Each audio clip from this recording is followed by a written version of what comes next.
আজকের আলোচনার বিষয় পিরামিড ও প্রিজম। এই দুটি জ্যামিতিক ঘনবস্তুর সঙ্গে আমরা প্রথম পরিচিত হই ষষ্ঠ শ্রেণীতে। ত্রিমাত্রিক হওয়ায় অনেক শিক্ষার্থীর কাছেই এই বিষয়টি প্রথমে কিছুটা জটিল মনে হয়। এমনকি শ্রেণীকক্ষে ব্ল্যাকবোর্ডের মাধ্যমে বোঝানোর পরেও অনেক সময় বিষয়গুলো সম্পূর্ণভাবে পরিষ্কার হয় না। তাই আশা করা যায় আজকের এই আলোচনা শিক্ষার্থীদের পিরামিড ও প্রিজম সম্পর্কে সুস্পষ্ট ধারণা গড়ে তুলতে সহায়তা করবে। আচ্ছা, পিরামিডের সংজ্ঞা। পিরামিড হলো এমন একটি জ্যামিতিক ঘনবস্তু যার একটি বহুভুজাকার ভূমি থাকে এবং ভূমির প্রতিটি শীর্ষবিন্দু ভূমির বাইরে অবস্থিত একটি নির্দিষ্ট শীর্ষবিন্দুর সঙ্গে যুক্ত থাকে। এই কথাটার মিনিং কি? যে বহুভুজাকার ভূমি মানে এইটা নিচে দেখতে পাচ্ছ, নিচে যেটা আছে সেটা হচ্ছে এটা হচ্ছে এই বহুভুজটা হচ্ছে এটাকেই নির্দেশ করছে, মানে ইন্ডিকেট করছে। মানে এখানে দেখো চারটে বাহু আছে, মানে চতুর্ভুজ। এখানে এটা চতুর্ভুজ, চারটে আছে ভুজ আছে চতুর্ভুজ। এখানে পাঁচটা ভুজ আছে, এটা পঞ্চভুজ। এখানে ছটা ভুজ আছে, এখানে হচ্ছে ষড়ভুজ। ঠিক আছে, এখানে এই যে ভূমির কথা বলা হচ্ছে এইটার কথা বলা হচ্ছে, নিচে যেটা রয়েছে।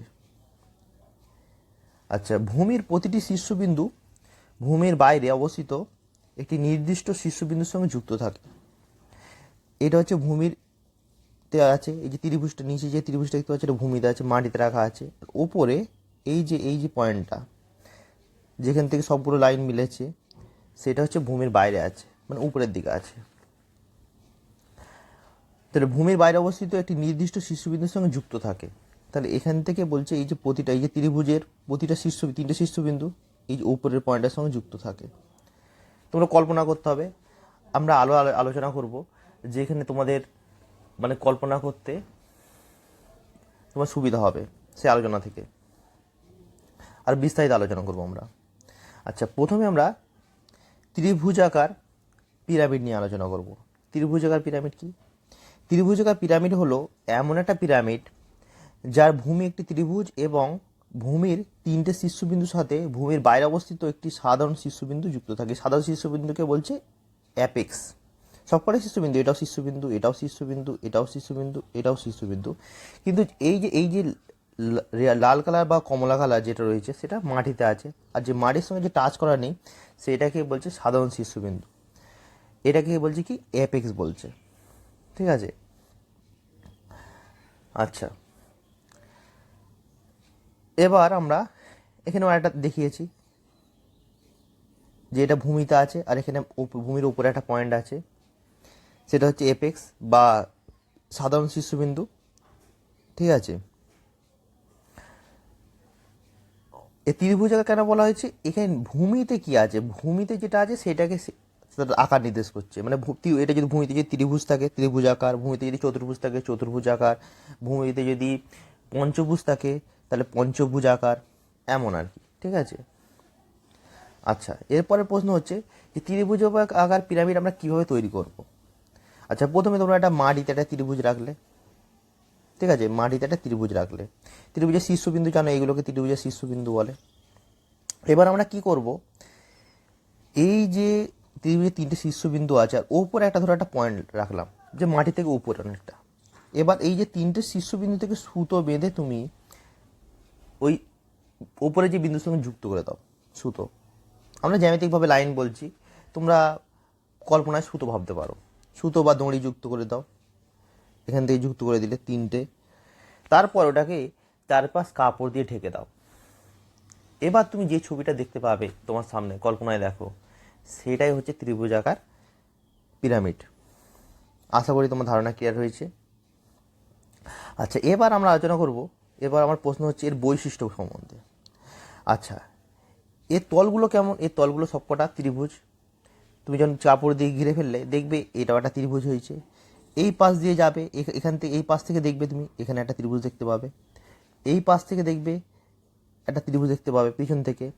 এখান থেকে দেখবে, যদি এখান থেকে দেখতে চাও এখানে একটা ত্রিভুজ দেখতে পাবে। এইভাবে তুমি ত্রিভুজ দেখতে পাবে, মোট 4টে ত্রিভুজ তৈরি হবে। এখন হয়তো পুরোটা ক্লিয়ার হচ্ছে না, কিন্তু আমি যখন অন্য পদ্ধতিতে এটা দেখাবো 3D পিকচার, তখন তোমরা আরও ভালো করে ভিজুয়ালাইজ করতে পারবে, আরও ভালোভাবে তুমি কল্পনা করতে পারবে। সেটা কিছুক্ষণের মধ্যেই দেখাবো। আচ্ছা, এবার বলছে তা তল 4টে, মানে এই পাশ থেকে দেখলে তুমি 3টে ত্রিভুজ দেখতে পাবে, আর নিচে একটা ত্রিভুজ বসে আছে। যদি এই পাশে ঘুরে ঘুরে দেখো, তখন তুমি দেখবে পাশে 3টে ত্রিভুজ তৈরি হয়েছে, নিচে একটা, মোট 4টে ত্রিভুজ তৈরি হয়েছে। আর শীর্ষবিন্দু কটা? শীর্ষবিন্দু হচ্ছে 3টে, একটা 4টে শীর্ষবিন্দু তৈরি হয়েছে। আচ্ছা, এর মানে ত্রিভুজ ভূমি থাকলে 3টে ভূমি, ত্রিভুজ মানে কি 3টে ভুজ আছে এবং 3টে শীর্ষবিন্দু থাকবে, তার মানে নিচে 3টে আছে, ওপরে একটা, মোট কটা? 4টে। যদি নিচে 4টে থাকতো, ওপরে একটা হতো, 5টা হতো। মানে নিচে যে ভূমি আছে তার সঙ্গে 1 যোগ করলেই তুমি শীর্ষবিন্দুর সংখ্যা পেয়ে যাবে। ধরো এখানে যদি, ধরো এখানে এইটা বলা আছে 7টা বাহু আছে, তো এখানে 7 প্লাস উপরে 1, 8 হয়ে যাবে। যদি এখানে 4 থাকে, 4টে বাহু থাকে, তাহলে 4 প্লাস এখানে 1, 5 হয়ে যাবে। এইভাবে। আচ্ছা, ধার সংখ্যা কী হবে দেখো ভালো করে। এখানে ত্রিভুজের জন্য 3টে ধার আছে, ত্রিভুজের 3টে ধার আছে, এবং 3টে ধার হলো, এবং ত্রিভুজের 3টে শীর্ষবিন্দু থেকে ওপর সাধারণ বিন্দুর সঙ্গে যুক্ত হয়েছে 3টে লাইন। তাহলে কটা হলো? ধার হলো 6টা। তাহলে এই 3টে আর ভূমিতে 3টে, তাহলে 6টা হলো। এবার যদি এখানে 4টে থাকতো, তা এখানে 4 হতো, আর 4টে শীর্ষবিন্দুর সঙ্গে যুক্ত হয়ে 4 হতো, মানে 8টা হয়ে যেত।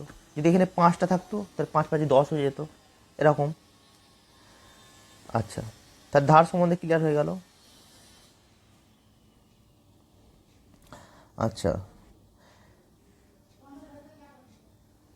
এবার সব বিষয়ে আলোচনা করা হয়ে গেছে।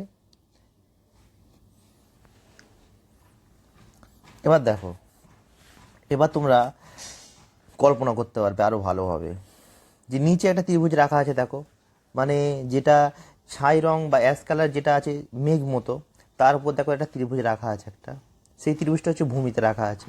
আর উপরে ডি বিন্দুতে দেখো 4 নাম্বার পয়েন্টে ওপরে যে ব্লু লাইন গেছে, ব্লু বা নীল কালার লাইনে, মানে 4 নম্বর পয়েন্টে দেখো ডি পয়েন্ট আছে, ওইখানে তুমি বেঁধেছো, বেঁধে তুমি কাপড় দিয়ে ঘিরে দিয়েছো, কমলা রঙের কাপড় দিয়ে ঘিরে দিয়েছো। তুমি এবার ভিজুয়ালাইজ করতে পারছো, দেখো চারিদিকে যখন ঘুরে দেখতে পাচ্ছ, তোমার 3টে ত্রিভুজ দেখতে পাচ্ছ, আর নিচে একটা আছে, মোটটা 4টে ত্রিভুজ দেখতে পাচ্ছ। আর নীল কালার বলগুলো হচ্ছে তোমার শীর্ষবিন্দু, তাহলে 4টে শীর্ষবিন্দু তুমি দেখতে পাচ্ছ, ঠিক আছে। ভূমিতে 3টে, আর ওপরে একটা, 4টে শীর্ষবিন্দু দেখতে পাচ্ছ। আর ধার সংখ্যা দেখো, ত্রিভুজের ভূমিতে নিচে ত্রিভুজ আছে 3টে, আর যে সুতো 3টে দেখতে পাচ্ছ গাঢ় কমলা রঙের, যে সুতোগুলো দিয়ে বেঁধেছি আমি বা দড়ি দিয়ে বেঁধেছি, সেগুলো দেখো 3টে। মোট তাহলে কত? ধার সংখ্যা 6টা। আশা করি তোমরা ধারণা ক্লিয়ার হয়েছে।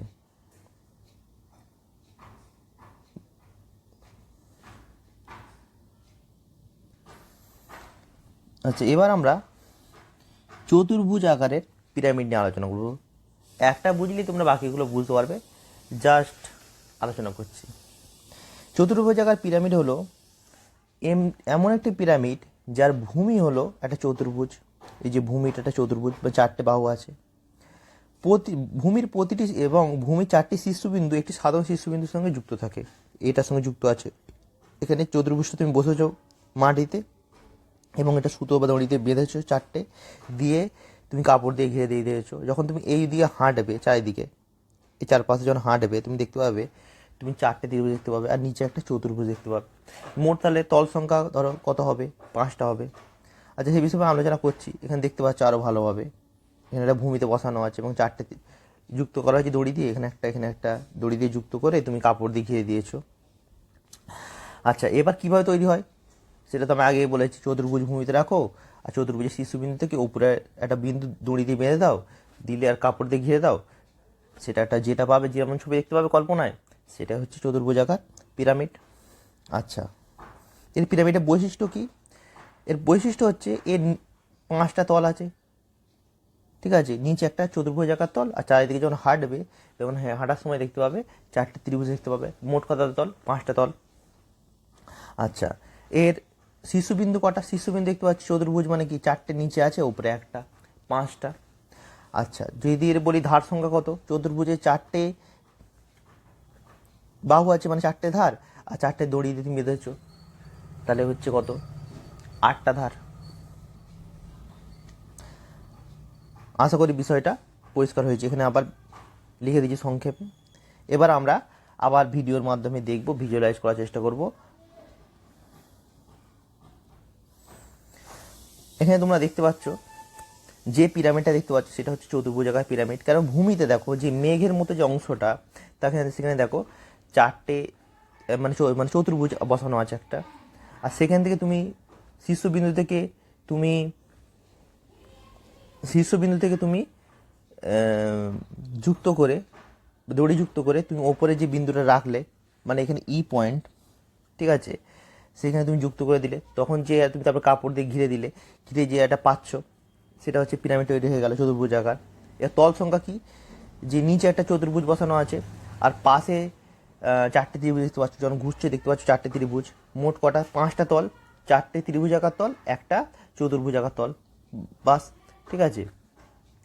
আচ্ছা, ধার সংখ্যা তুমি দেখতে পাচ্ছ এখানে নিচ চতুর্ভুজের জন্য 4টে, আর 4টে দড়ি, মোট 8টা ধার সংখ্যা হয়ে গেল। আর শীর্ষবিন্দু দেখতে পাচ্ছ নীল কালার বলগুলো, 5টা নীল কালার বল আছে, ঠিক আছে, দেখতে পাচ্ছ ভূমি 4টে নীল বল, আর ওপরে যে বিন্দুটা নীল বল, মোট 5টা। তাহলে এখান থেকে আশা করি তোমার কনসেপ্ট ক্লিয়ার হয়েছে। এবার আমরা আলোচনা করব পঞ্চভুজাকার পিরামিড। পঞ্চভুজাকার পিরামিড হলো এমন একটি পিরামিড যার ভূমি হলো একটা পঞ্চভুজ এবং ভূমির 5টি শীর্ষবিন্দু একটি সাধারণ শীর্ষবিন্দুর সঙ্গে যুক্ত থাকে। দেখো এখানে ভূমি হচ্ছে একটা পঞ্চভুজ, এখানে 5টা ভুজ আছে, এখানে পঞ্চভুজ, আর ওপরে যে বিন্দুর সঙ্গে যুক্ত করেছি দড়ি দিয়ে বেঁধে কাপড় দিয়ে ঘিরে দিয়ে যে ছবিটা কল্পনা করো, সেটা হচ্ছে পঞ্চভুজাকার পিরামিড। আচ্ছা, যদি আশা করি এটা তোমরা নিজে ভাবতে পারবে, আমি বলার আগেই তোমরা কল্পনা করতে পারবে যে এখানে তল সংখ্যা কটা, নিচে একটা পঞ্চভুজ আছে, পঞ্চভুজাকার তল, এবং যখন চারিদিকে ঘুরবে তখন 5টা তুমি ত্রিভুজ দেখতে পাবে। ত্রিভুজ কটা দেখতে পাবে, 5টা, যত কটা ভুজ থাকবে তত কটা তুমি ত্রিভুজ দেখতে পাবে মোটামুটি, ঠিক আছে। মানে এখানে ধরো পঞ্চভুজ মানে 5টা, তাহলে 5টা তুমি ত্রিভুজ দেখতে পাবে। যেন এখান থেকে একটা, এখানে একটা ত্রিভুজ দেখতে পাচ্ছ, এখানে একটা ত্রিভুজ দেখতে পাচ্ছ, এখানে একটা 5টা ত্রিভুজ দেখতে পাচ্ছ। তাহলে 5টা ত্রিভুজ আর নিচে একটা পঞ্চভুজাকার মানে ভূমি, মোট তল হলো 6টা তল হলো। আচ্ছা, আর এখানে যদি বলি ধার সংখ্যা কটা, পঞ্চভুজের 5টা ধার, আর দড়ি বেঁধেছ কটা, 5টা, মোট 10টা ধার। আর শীর্ষবিন্দু কটা, পঞ্চভুজের 5টা শীর্ষ, আর ওপরে একটা যে কমন পয়েন্ট সেটা হচ্ছে একটা, মোট 6টা শীর্ষবিন্দু এখানে একইভাবে দেখানো হয়েছে, ঠিক আছে, মোট 6টা তাহলে শীর্ষবিন্দু। আশা করি ক্লিয়ার হয়েছে ধারণা। আবার রিপিট করে নিই এখানে যে মোট তল সংখ্যা হচ্ছে 6টা, একটা পঞ্চভুজাকার ভূমি, আর 5টা হচ্ছে ত্রিভুজাকার পার্শ্বভাগ, আর হচ্ছে মানে পার্শ্বভাগ মানে পাশে আছে। আর শীর্ষবিন্দু কটা, 6টা, একটা 5টা ভূমিতে আছে, একটা সাধারণ শীর্ষবিন্দু। ধার কটা, 5টা 5টা 10টা, ঠিক আছে। এবার আমরা ভিজুয়ালাইজ করব। আচ্ছা, এখানে তোমরা দেখতে পাচ্ছ যে ছবিটা দেখতে পাচ্ছ আশা করি, যে নিচে একটা যে মেঘের মতো অংশে তোমরা একটা পঞ্চভুজ আঁকা হয়েছে, মানে 5টা মানে বাহুযুক্ত একটা বহুভুজ। সেখান থেকে আমরা 5টা দড়ি বেঁধে আমরা একটা কাপড় দিয়ে ঘিরে যে ছবিটা দেখতে পাচ্ছি, কল্পনা করো, সেটা দেখতে পাচ্ছি। এর তল হচ্ছে কটা, আগেই বলেছি নিচে একটা, আচ্ছা 5টা ত্রিভুজ পাশে দেখতে পাচ্ছ। যখন ঘুরবে তখন তোমরা তাহলে হচ্ছে কটা পাচ্ছ তল, 6টা তল পাচ্ছ।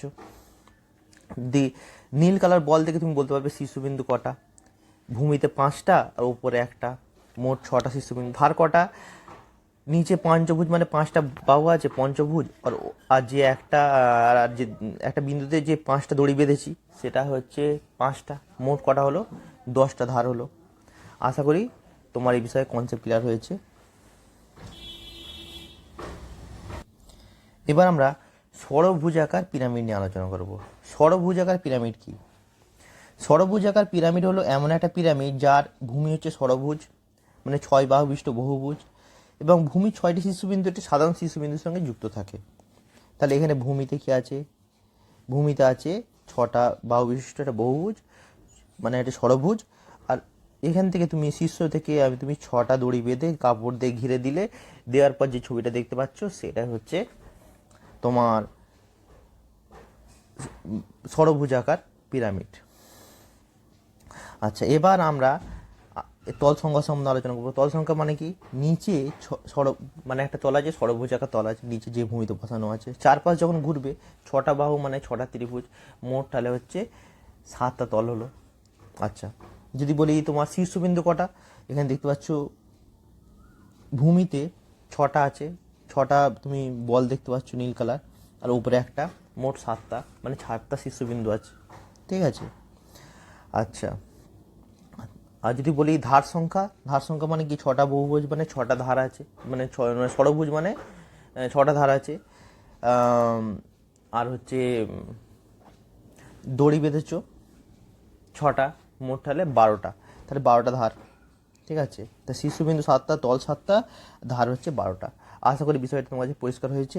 এবার আমরা আবার যেমন করে ভিজুয়ালাইজ করছিলাম, আবার সেইভাবে কল্পনা করব।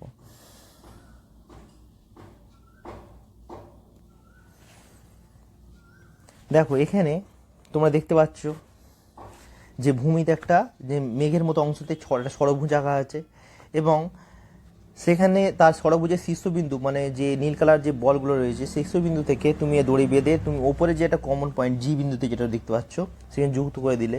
যুক্ত করার পরে তোমরা যে তার কাপড় দিয়ে ঘেরার পরে যে অংশটা যেটা দেখতে পাচ্ছ সেটা হচ্ছে ষড়ভুজ আকার পিরামিড। তাহলে তোমরা তল সংখ্যা কটা, নিচে একটা বহুভুজ আছে আর 6টা তুমি চারপাশে ত্রিভুজ দেখতে পাচ্ছ, মোট তল সংখ্যা 7টা। আবার রিপিট করার জন্য জাস্ট রিভিশন করছি আমরা। আর ধার সংখ্যা কটা, ষড়ভুজের ধার হচ্ছে 6টা, আর দড়ি বেঁধেছে 6টা, মোট 12টা। আর শীর্ষবিন্দু কটা, ষড়ভুজের 6টা শীর্ষবিন্দু আছে, আর ওপরে একটা কমন পয়েন্ট আছে সেটা হচ্ছে একটা, মোট 7টা শীর্ষবিন্দু। আশা করি তোমার পিরামিড সম্পর্কে আর কোনো কনফিউশন থাকবে না।